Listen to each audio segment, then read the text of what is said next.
मिरज तालुक्यातील अनेक गावात प्रधानमंत्री घरकुल योजनेचे हप्ते नागरिकांना मिळाले नाहीत, त्यामुळे या योजना रखडल्या आहेत. त्यामुळे ग्रामस्थांचे मोठे हाल होत आहे.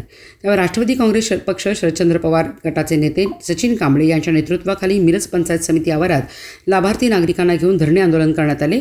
गेल्या 1 वर्षापासून या घरकुल योजनेचे हप्ते वेळेत न मिळाल्यामुळे नागरिकांनी उधार मटेरियल घेऊन कामे सुरू केलीत. काहींना तर फक्त 15,000चा एकच हप्ता मिळाला आहे, त्यामुळे अनेकांचे हाल होत आहेत. या सर्व लाभार्थींना लवकरात लवकर राहिलेले हप्ते न मिळाल्यास जिल्हा परिषद आवारात धरणे आंदोलन करण्याचा इशारा देण्यात आला आहे. यावेळी सचिन कांबळे, प्राध्यापक प्रमोद इनामदार यांच्यासह राष्ट्रवादी काँग्रेस पक्षाचे पदाधिकारी, लाभार्थी मोठ्या संख्येने उपस्थित होते.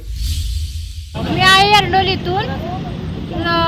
आम्हाला फक्त 15,000च मिळालेत. पहिला हप्ता मिळालाय, पण त्याचं काय झालंय, कसं उधार बांधकामाचंच पैसे हे घेतलेलं, सिमेंट ते घेतलेलं उधारी कर ते रखडलंय. आणि त्यात कसं झालंय, ती लोक आम्हाला तकाट्या लावायल्यात आणि गवड्यांचे पैसे आपल्याला देण्याचं ते हात धुतले की पैसे मागतात की बाबा आमचं पैसे द्या म्हणून. आम्हाला तर 15,000 गवड्यासनी कुठलं द्यायचं, तुम्ही पैसे दिन असा, पहिला दुसरा हप्ता तिसरा दिन असा मंजूर होऊन झालं.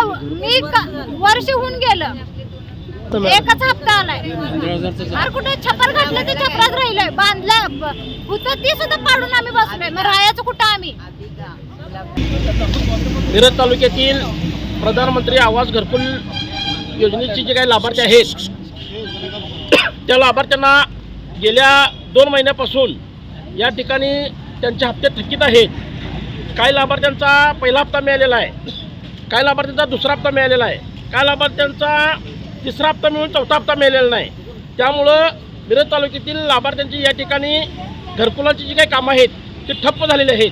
आणि लाभार्थी गेल्या 2 महिन्यापासून त्यांचा जो काही परिपूर्ण प्रस्ताव आहे किंवा जिओ टॅगिंग असेल, ते सगळं जिओ टॅगिंग परिपूर्ण प्रस्ताव करून पंचायत समितीकडे सगळं दाखल केलेलं आहे.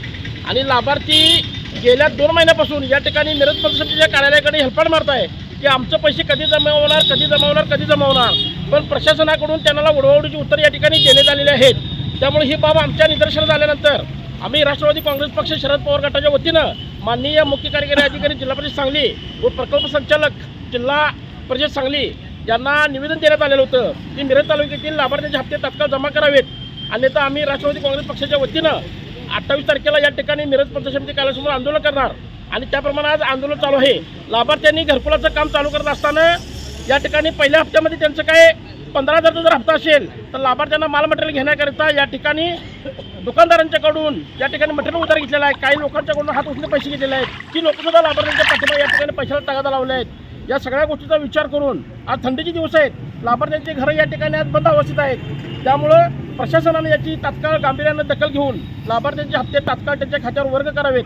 अन्यथा पुढच्या 8 दिवसामध्ये जिल्हा परिषद कार्यालयासमोर मिरज तालुक्यातील सर्व लाभार्थ्यांना घेऊन या ठिकाणी सिवनच्या केबिनसमोर या ठिकाणी धरणे आंदोलन करण्यात येईल असं या ठिकाणी आपण आज सांगतोय.